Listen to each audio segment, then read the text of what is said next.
에베소서 4장 14절에서 21절 말씀 같이 보겠습니다.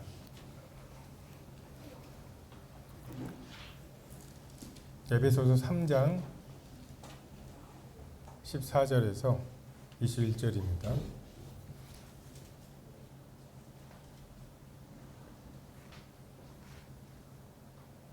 네, 찾으셨으면 14절부터 같이 읽겠습니다. 시작.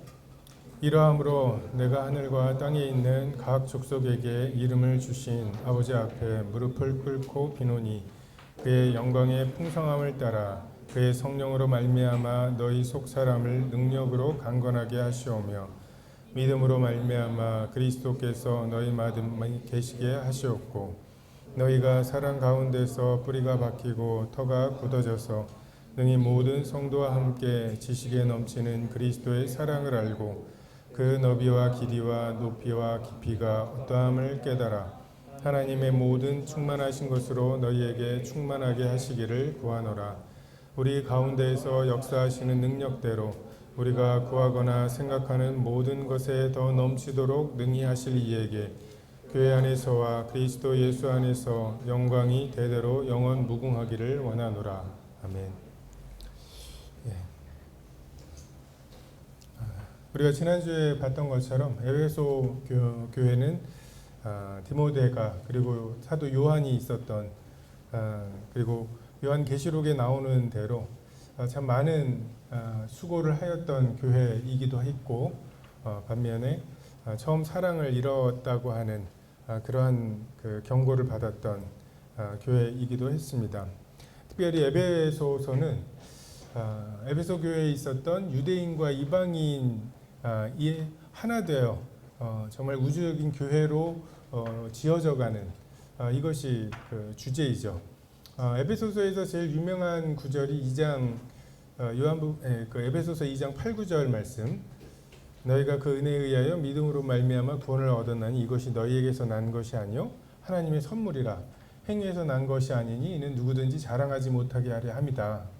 그러니까 이것의 앞뒤 문맥을 보면 그러니까 유대인들에게 뭔가 율법의 어떤 행위가 있는 지식이 있는 유대인들이 그래도 우리가 저 이방인들보다는 낫지 않나 라고 하는 생각, 그리고 그러한 우월감에서 나오는 좀 이방인들 출신의 그리스도인들을 좀 비난하고 또는 이렇게 해야 된다라고 하는 율법의 그 굴레를 그들에게 씌우려고 하는 이러한 부분들에 대해서 사도 바울이 믿음으로 구원받은 거 아니냐, 은혜로 구원받은 거 아니냐, 그 믿음이 너희들이 뭔가 율법을 행해서 생긴 믿음이냐 아니라고 하는, 그래서 자랑할 데가 없는 거다. 유대인 중에 그러니까 멀리 있는 너희와 가까이에 있는 이 사람들이 성령 안에서 하나로 지어져 가는 이것들을 이야기하는 이게 에베소서의 가장 유명한 구절이기도 하고 주제이기도 합니다.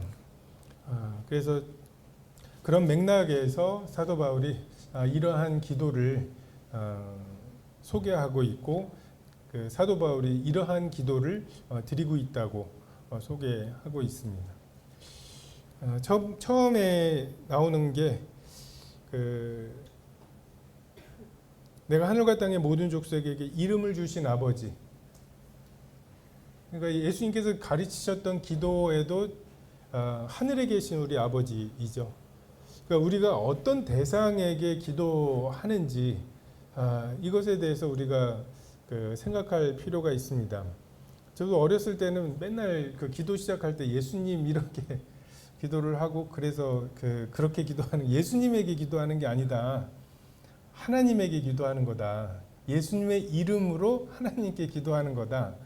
근데 이게 아이들은 가르치지 않아도 예수님에게 기도하는 게 되는 것 같아요. 학은이도 보면은 그냥 예수님으로 나오지 하나님에게 잘 되지 않는. 근데 그 아버지라는 우리가 기도하는 대상인 아버지를 꾸며주는 말들, 하늘에 계신 우리 아버지라고 하는 그런 것처럼 여기에는 하늘과 땅에 있는 각 족속에게 이름을 주신 분으로 소개를 합니다. 아담에게 하나님께서 동물들을 이끌어 오셨을 때 그의 이름을 지어주고 그것이 그의 그 동물들의 이름이 되는, 이게 뭔가 그 만물을 하나님께서 아담에게 주시고 아담이 그의 어떤 소유권, 이 만물을 다스리는 권세를 표현하는 게 이름을 주어주는 거라면, 하나님께서 뭐 하늘에도 족속들이 있나 봐요.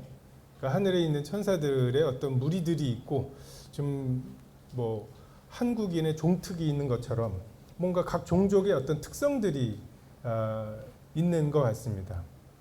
근데 뭐 하늘에 있는 일들이야 우리가 다 알 수 없지만 이 땅에 있는 각 종족들, 족속들의 그 특성들이 있고 그것에 이름을 부여하신, 그 종족들의 특성을 부여하신 분이다. 다시 말해서 유대인, 니네들도 하나님이 부르셔서 유대인을 삼으신 거고, 근데 니네가 판단하고 정죄하는 이 이방인도 하나님께서 그 이방인에게, 그 족속에게 이름을 주신 분이시다. 우리의 공통점은 각각에게 그 이름을 주신 아버지가 공통적인 것이고, 그 아버지 앞에서 우리가 서로 자녀라는 공통점이 있다고 하는 것을 이야기하고 있습니다.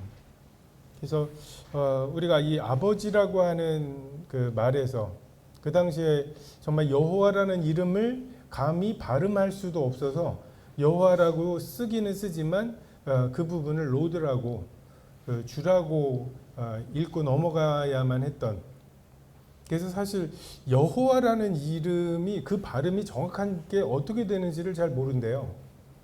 그러니까 들어본 적이 없는 거예요.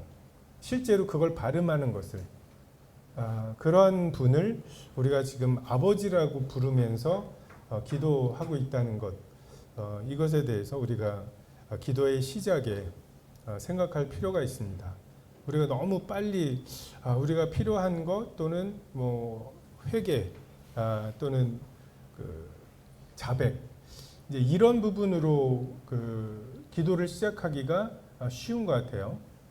근데 그러한 부분들이 기도에 포함되어야 마땅하지만 우리가 먼저 생각해야 될 것, 우리가 누구에게, 누구 앞에서 하고 있는 것인지 이것을 생각하는 것이 필요합니다.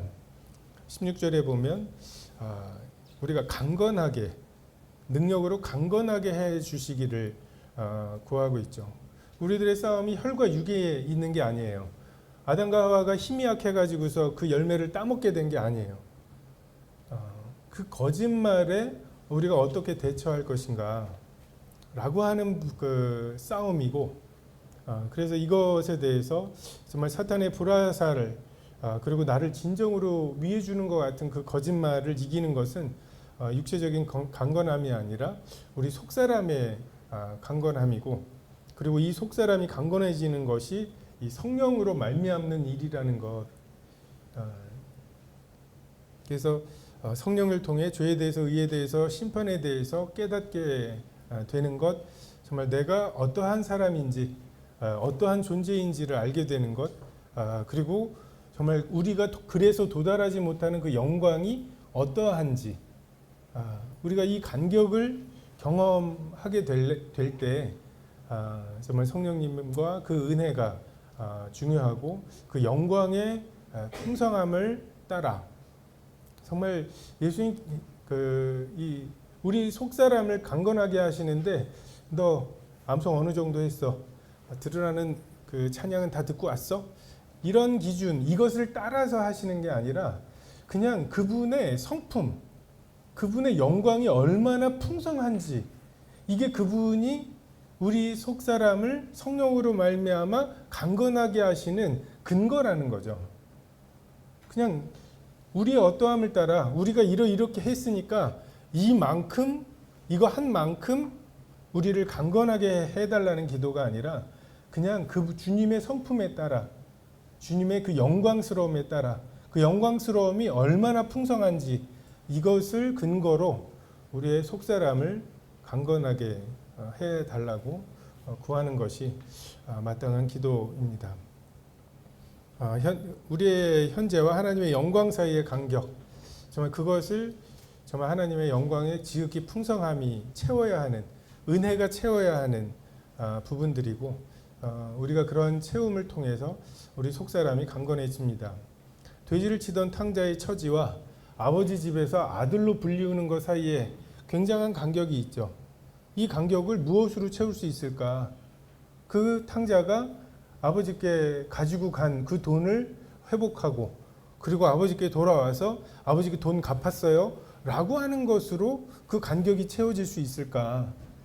달려나와서 끌어안아 맞이해 주시는, 그냥 그 아버지의 그 넉넉한 사랑, 그 탕자가 구했던 것과 비교도 안 되는 은혜, 이것이 탕자의 마음을 바꾸는, 그래서 탕자가 이제 아버지 집에서 정말 그 아버지 집에 있는 어떤 종보다 더 그 열심히 일을 하면서 그 먼 나라에 있던 그때 사귀었던 친구가 와서 그의 마음을 헤집어 놔도, 야, 너 기다리는 사람들 많어, 다시 한번 나가보자, 이 말들에 이 탕자가 더 이상 반응하지 않게 되는, 이것이 그 속사람이 강건하게 되는 것이죠.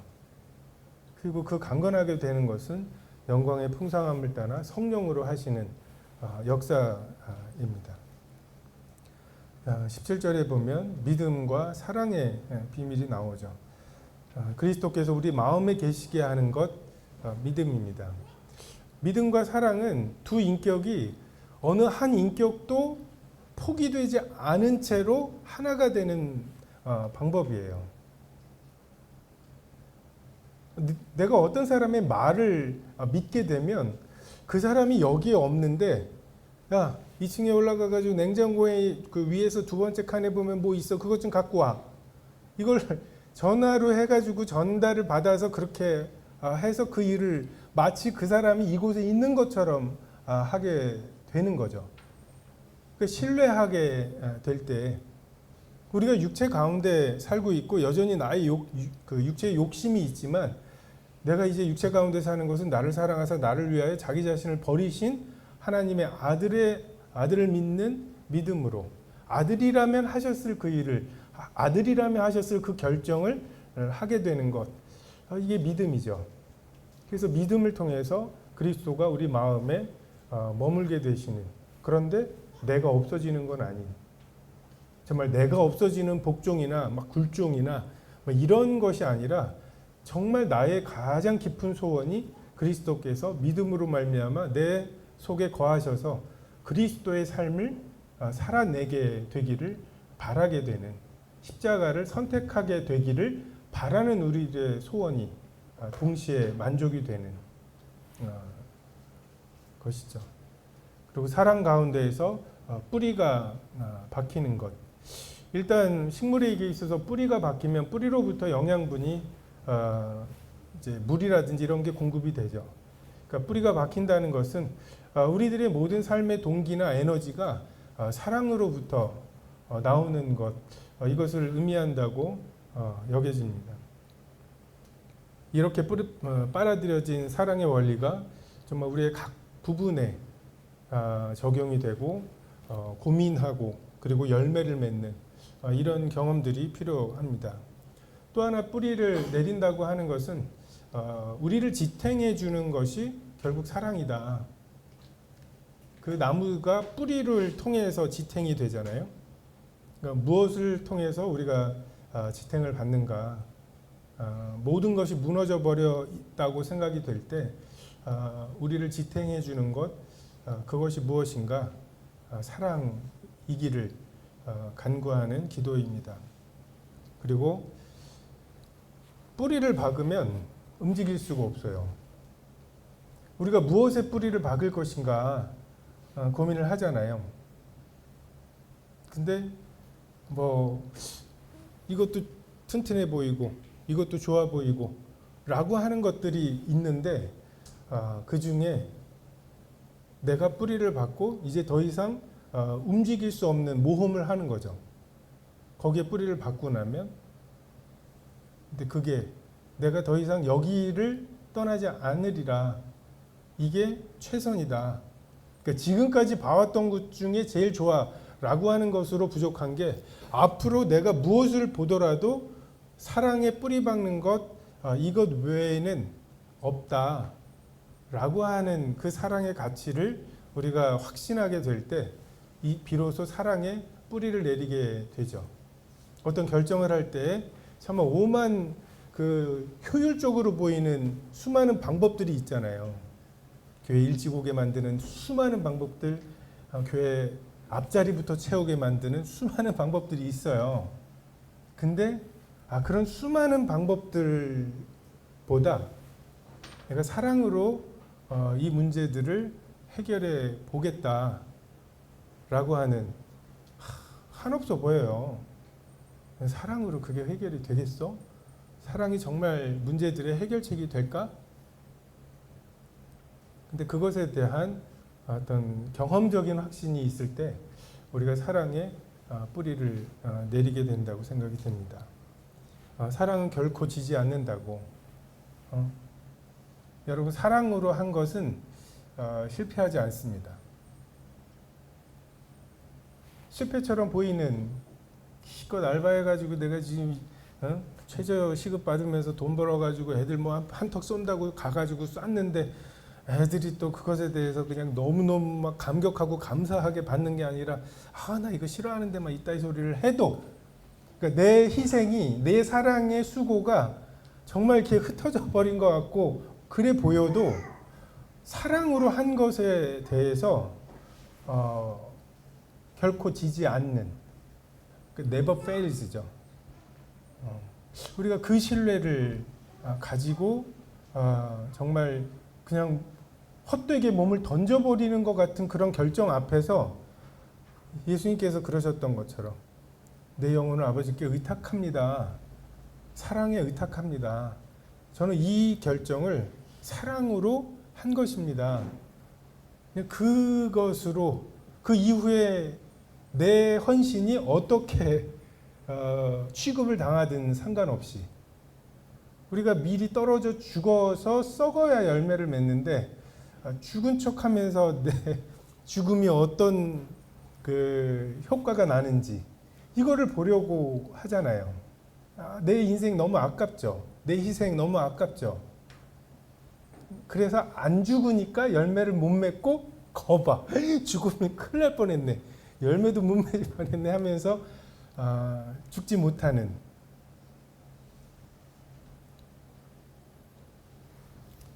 믿음과 소망과 사랑이 영원하다고 우리가 우리의 삶에서 살면서 투자할 만한 것, 모험할 만한 것은 뿌리를 박을 만한 것, 영원하지 않은 것에 뿌리를 박을 수 없잖아요. 그죠? 참 길게 갈 것들은 좀 있는 것 같아요. 아무리 그래도 1조 원 정도 뭐 재산이 있으면 그건 죽을 때까지는 가지 않겠어요? 삼성전자 죽을 때까지는 가지 않을까요? 여러분 죽을 때까지 몰라도 저 죽을 때까지는 가지 않을까요? 뭔가 오래 가는 것들이 있어요. 방사능 폐기물을 어디다가 묻을까 이게 과학자들의 고민이에요. 얘가 10만 년을 가거든요. 근데 10만 년만 해도 10만 년을 견딜 만한 곳 이게 난감하거든요. 오래 가지만 영원하진 않아요. 그러니까 우리가 우리의 생명을 어디에 보관할 것인가 성경이 제시하는 것은 믿음과 소망과 사랑이라고 말씀하고 계십니다. 18절에 지식에 넘치는 그리스도의 사랑. 유대인과 이방인의 반목이 있어요. 이게 어쩔 수가 없어요. 정말 서로가 정말 이방 입장에서 정말 조금 뭐 구약의 무슨 제사법을 니네가 아니는 등 막 성막에서 쓰는 막 그런 것들 물두멍의 원리 막 이런 거 있잖아요. 막 그런 것들을 알고 아는 척하고 그것을 주장하고 있는 사람들 보면 한편으로 대단해 보이고 한편으로 되게 재수. 응? 근데 반면에 정말 구약의 하나님이 돌에다가 하나님이 직접 쓰신 막 그런 율법들 그리고 그게 그들의 삶에 배어 있는 맥도날드에 치즈버거가 없는 막 그런 나라잖아요. 그냥 그 고기와 이 우유가 섞일까봐 막 이러는 그런 사람들 그 경건한 사람들이 보기에 정말 아무거나 먹고 막 뭘 만났는지 모르겠는 이방인들은 되게 상종하기 어려운. 근데 그 사람들이 그냥 구원을 받아서 같은 교회에서 생활을 하고, 그러니까 그 메시지를 전해도 유대교 출신의 메신저와 이게 달랐을 거예요. 그러니까 갈라디아서에도 나오죠. 그 베드로가 이방인들하고 같이 밥 먹다가 그 야고보, 예수님의 형제였던 야고보에게서 온 사람들이 오니까 이거 문제 되겠다 해가지고서 그 자리를 피해야 할 만큼, 그러니까 이런 문제들. 근데 서로가 보면 어때요? 특히 유대인들 보기에는 이건 분명히 하나님 말씀하신 거란 말이야. 여기 분명히 써 있잖아. 라고 할 만한 지식이 너무나 분명하죠. 이건 분명히 하나님의 뜻이라니까. 라고 주장할 만한 것이 너무나 많이 있습니다. 사도 바울이 여기서 그 지식에 넘치는, 초월하는 그 하나님의 사랑, 이것을 알게 되기를 바라죠. 탕자의 형은 탕자를 비난할 충분한 근거가 있었어요. 쟤 저렇게 받아주면 이건 아버지의 공의로우심에 저촉되는 겁니다. 쟤 또 그래요. 라고 할 만한. 강도 만난 자를 지나친 레위인이나 제사장들도 할 말이 있겠죠. 시체를 만지면은 부정해져요. 라고 하는. 간음 중에 잡힌 여인, 정말 하나님께서 그런 사람 돌로 쳐 죽이라고 하셨잖아요. 실제로 그렇게 쳐 죽여왔고, 다 지식들이 있습니다. 정말 하나님 앞에 너 그거 왜 죽을 수 있어? 라고 하면 죽을 수 있다고 말할 만큼의 확신을 가질 수 있어요. 근데 사도 바울이 기도하는 것은 지식을 뛰어넘는 사랑.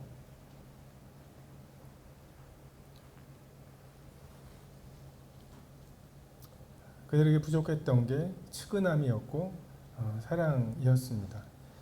교회는 다양한 과정들을 겪으면서 서로 지식보다는 사랑과 측은함으로 그렇게 얽히고 엮인, 이건 이래야 되지 않아?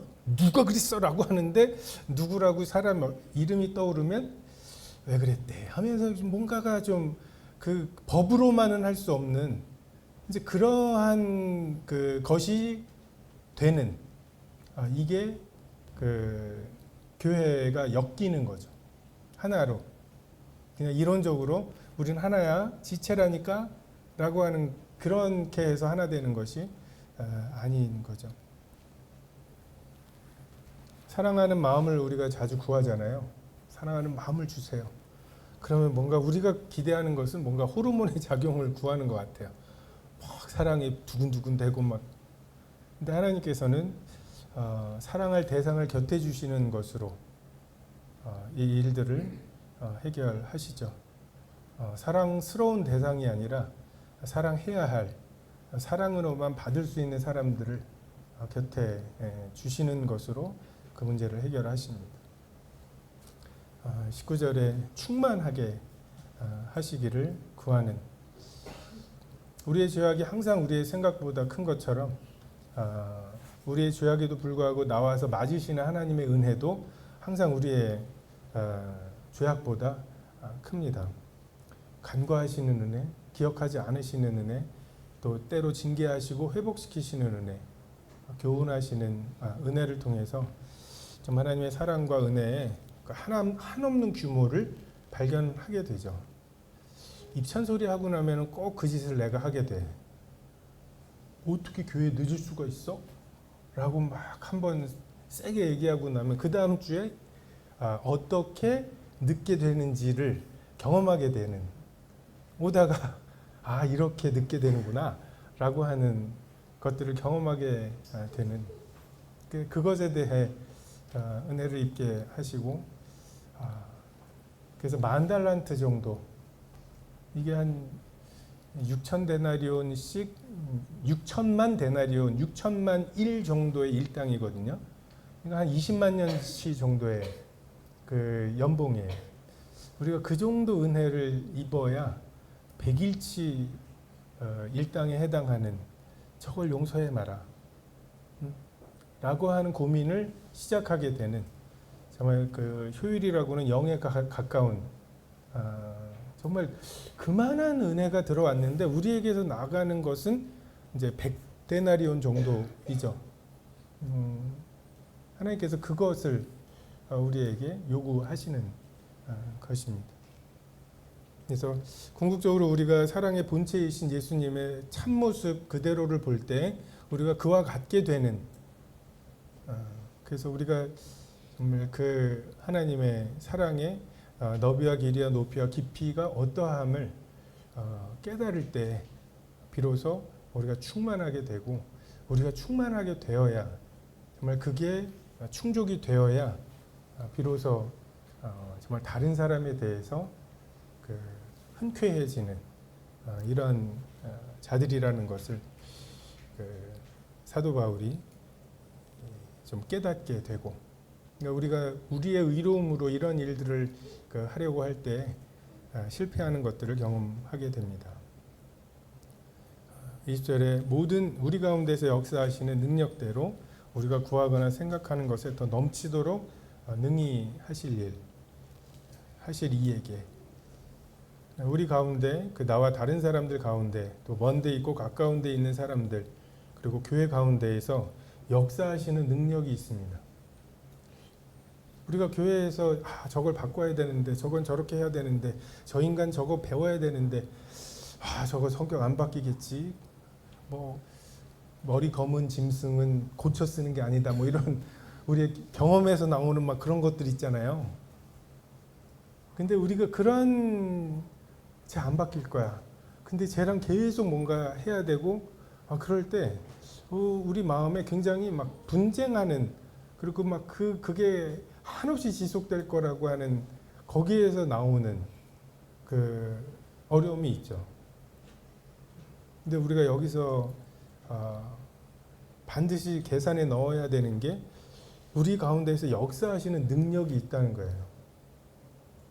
저 구도자 안 될 것 같죠? 저 인간 사람 안 될 것 같죠? 저 성격 못 버릴 것 같죠? 이건 나에게도 마찬가지예요. 내가 나 자신에게서 갖게 되는 이런 부분들에 대해서 우리가 역사하시는 능력이 있다. 우리가 이 능력을 계산에 넣지 않을 때 우리가 이 능력에 의지하기보다는 끊임없이 그 사람을 그렇게 바꾸고 교정하고 내가 생각하는 대로 만들어 가려고 애를 쓰게 되고 끝이 안 좋죠.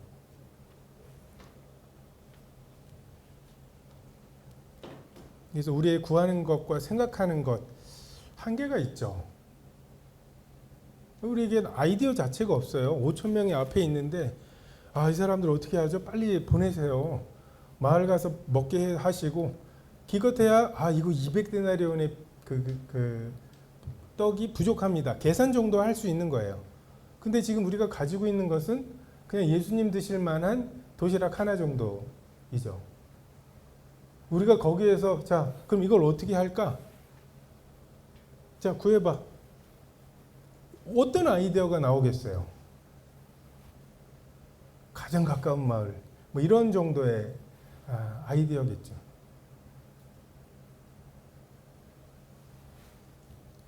좀 더 많은 손님들이 와가지고 포도주가 부족해졌는데 어떻게 이 문제를 해결할 수 있을까? 다행히 그 영광의 풍성한 대로 그냥 주님이 하실 일들을 하신 것이지 우리의 구하거나 생각하는 것 이것을 근거로 우리에게 무언가를 해주시지는 않으시는 것, 이것이 우리가 소망이 있는 이유입니다. 개들에게는 떨어지는 부스럭이라도 풍족한 것이었지만 자녀의 떡을 주시는 것을 넘어서 정말 아들을 아끼지 않으신 그분, 정말 우리가 생각하는 것은 부스럭이었잖아요. 떡덩이를 줘도 참 감당하기 어려운 은혜인데 아들을 주시는, 그냥 우리의 생각하는 것에 구하는 것에 더 더욱 넘치도록 하시는 우리가 그리고 그분의 역사하시는 능력, 우리가 이것을 좀 항상 고려할 필요가 있습니다. 아버지의 손이 나보다 크다. 내가 짚는 것보다 아버지가 쥐어주는 게 더 크신 원리이죠. 그냥 포도주가 없습니다. 충분한 기도이고요. 무엇을 말씀하시든지 그대로 하라. 내 생각과 다르지만 이것이면 충분합니다. 21절에 교회 안에서와 그리스도 예수 안에서 영광이 대대로 영원무궁하기를 원하노라. 이 교회 안에서, 특별히 에베소 교회, 유대인과 이방인이 서로 반목할 수도 있는 이런 교회. 근데 너도 은혜로 나도 은혜로, 너도 믿음으로 나도 믿음으로, 너도 선물로 나도 선물로 그 믿음을 주신, 그래서 피차 자랑할 데가 없어서 성령 안에서 하나로 지어가는 그 교회 안에서, 그러니까 교회 안에서 뭐 하나님께 영광을 돌린다는 게 무슨 뜻일까? 안 싸우는 것 같아요. 서로 싸우지 않는 것. 하나님께서 내게 이걸 주셨다고 하는 확신이 있어서 사역을 해야 돼요. 여러분 각자는. 그리고 그 사역을 하려면 동역을 해야 되고요. 그 과정에서 나는 분명히 봤는데 얘는 아니라고 하는 사람이 있고, 지나치다는 사람도 있고, 그래서 막 난 원래 내 생각대로라면 이렇게 해야 되는데 이 사람이 와갖고는 요건 좀 이렇게 막 지 마음대로 이렇게 베껴내고, 이 사람 또 이렇게 베껴내고, 야 이건 없잖아 하고 덕지덕지 붙여놓고, 막 이것들을 우리가 견뎌내는 거죠. 그러다 보면 내가 볼 때 아주 이걸 딱 주님께 드리면 너무너무 좋을 것 같은 비전이 있었는데, 소위. 근데 그 비전이 너덜너덜해진 것처럼 보이고, 이건가 싶은. 근데 교회 안에서 주님 앞에 드리는 영광이 그거라고 생각이 됩니다. 처음에 그걸 드렸어도 그런 게 뭐 대단한 건 아니에요. 근데 정말 이 과정들을 통해서 은혜로구나, 그 믿음으로 주신 거구나, 자랑할 게 없구나, 나보다 남을 낮게 여기는 것이고, 그래서 정말 공통점이라고는 하나도 없는 사람들이 모여서 정말 하나님께 뭔가 본 게 있고, 그리고 그 본 것들을 서로 공유하고, 그것이 뭔가 하나로 지어져 가는 그런 과정들. 하나님은 특별히 그렇게 여러분이 그 비전이라고 생각하는 이렇게 해서 내가 하나님께 영광을 드려야 되겠다, 하나님의 영광에 우리가 뭔가 보탤 만한 것은 없어요. 마치 뭐 스티브 잡스 같은 사람이나 뭐 요즘에는 누구죠? 일론 머스크? 그 사람의 부에 우리가 조금 보탤 게 있나요? 당신 이건 없죠? 원하는 없겠죠. 뭐 100만 원을 얹어주든 1000만 원을 얹어주든 그의 부요함에 큰 영향이 없는 것처럼, 하나님의 영광에 우리가 이런 걸 만들어서 하나님께 영광이 된다기보다는 그 과정 속에 정말 서로가 다른데 그 하나님 때문에, 그 영광 때문에, 그 사랑의 그 부요함, 그것에 충만해져서, 물론 100데나리온 정도의 헌신이지만 그것을 우리가 주님께 드림으로 이 교회 안에서와 그리스도 예수 안에서 하나님께 영광을 돌려드리는, 그러니까 사실보다 태도라는 말이 있죠. 그 말은 맞아요. 애들 학교에서 청소시켜 보면은 정말 알른이 죽는 죽지라는 말이 막 10번은 나와요. 창문 좀 깨끗하게 닦아. 그러면 거기서 물을 그냥 칠갑을 해놓고 안 한 건 아니잖아요. 막 이런 거 있죠. 그러니까 그냥 뭐 안 한 거 아니에요. 시킨 대로 하긴 했어. 그 추운데 그냥 물걸레질 해가지고 빙판을 만들어 하라면서요. 뭐 이런 이제